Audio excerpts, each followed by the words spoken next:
Imaginez un peu la scène. On est dans un événement politique, l'ambiance est tendue. Un étudiant se lève pour poser une question, avec des statistiques plein la tête. Et puis, en une fraction de seconde, tout bascule. Cette phrase, elle vient de Hunter, un étudiant qui voulait juste débattre de chiffres. Il ne le savait pas encore, mais il allait devenir la toute dernière personne à échanger avec l'organisateur politique Charlie Kirk. Son témoignage nous plonge vraiment au cœur de ce moment où un débat d'idées a été réduit au silence par un coup de feu. Alors, allons-y. Pour bien saisir ce qui s'est joué ce jour-là, il faut d'abord comprendre qui est Hunter. Ce n'était pas quelqu'un venu pour crier ou pour provoquer, non. C'était un étudiant en mathématiques, venu avec une idée très précise en tête. Dialoguer. Son plan était plutôt simple en fait, une discussion basée sur des faits, des chiffres. Il avait entendu Charlie Kirk se présenter comme quelqu'un qui n'a pas peur du débat, qui est ouvert à la discussion. Alors Hunter a voulu le prendre au mot, pour corriger ce qu'il considérait comme une anomalie statistique utilisée à des fins politiques. Et là, on voit bien le fossé. D'un côté, l'intention, un débat civilisé, presque académique, et de l'autre, la réalité, brutale, un assassinat politique qui allait fracturer le pays. Le décalage est vertigineux. Ce qui devait être une simple correction factuelle est devenu un traumatisme pour toutes les personnes présentes. Bon, maintenant revenons à l'événement lui-même, au moment précis où tout s'est arrêté. L'échange est ultra rapide. Hunter, il pose une question factuelle. Kirk répond par une opinion. Trop. Hunter, lui, il insiste. Il donne le chiffre 5. Kirk essaye de noyer le poisson, de parler de la violence des gangs, et Hunter est sur le point de porter son argument final, de retourner la charge de la preuve, et c'est là que tout s'arrête.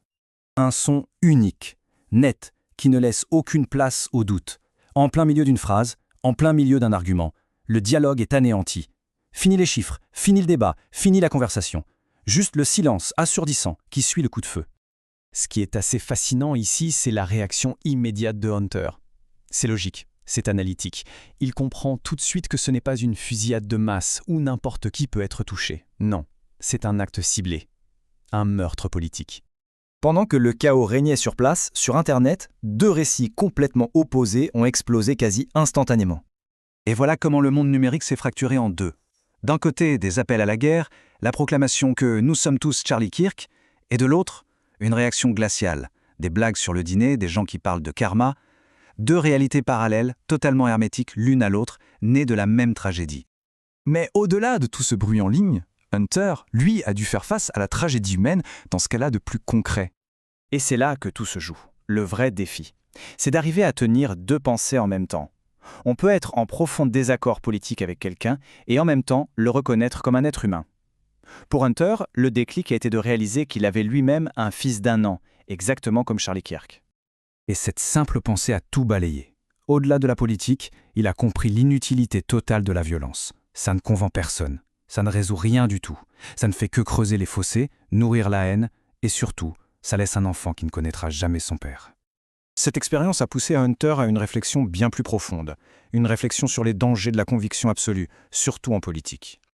Il met le doigt sur un problème central de notre époque, ce qu'il appelle le péché de certitude. C'est cette idée, cette croyance que quelqu'un, n'importe qui, aurait la solution parfaite et simple à des problèmes qui sont, en réalité, incroyablement complexes.